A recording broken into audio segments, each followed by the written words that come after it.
I'm on a roll again when it comes to trust and engaging people when you run into trouble. That brings up an even bigger category and opportunity for trust building, and that is providing status updates. People like to know how it's going. And if you keep them informed, you can help build more excitement for the things that you're generating. So, taking the time to fill people in, particularly when they're integral to the success of something you're working on, is a great communication strategy for keeping a connection with important people.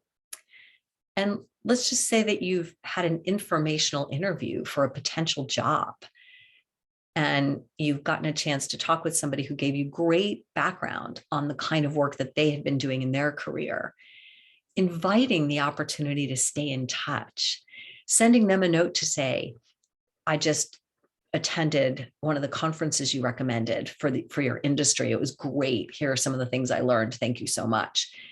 That kind of communication and connection helps you build your network of contacts. So think about, as you get to know new people, think about the things they're interested in. Think about what's important to them. And if you come across information, sometimes it's something you've read. If you just take an extra minute to send it over to someone and say, we chatted about this topic, this article made me think of you. I hope all is well. That's another relationship building technique.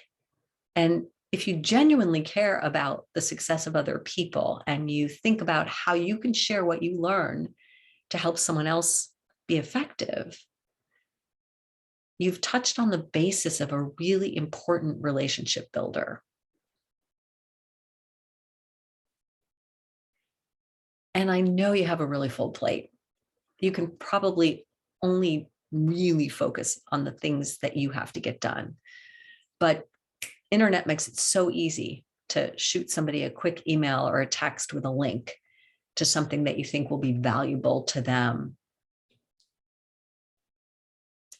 You don't want to abuse that kind of behavior, because then you would have stepped over the bounds of somebody being trusted. What's earning you trust there is that you've taken the time to understand what's important to them and you are trying to be helpful to them.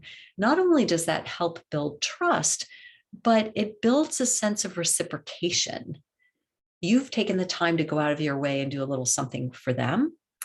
So next time you might need something from them, they're very likely to be open to doing that for you. We talk about that in our book, Championing Science, the idea of the gift of information. And as scientists and experts, you have a lot of important information and often don't recognize that other people would benefit from knowing some of what you know. So keep that in mind as you begin to get connected and build relationships with people. Pay attention to the things that matter to them and think about how you can become a trusted resource by providing good information.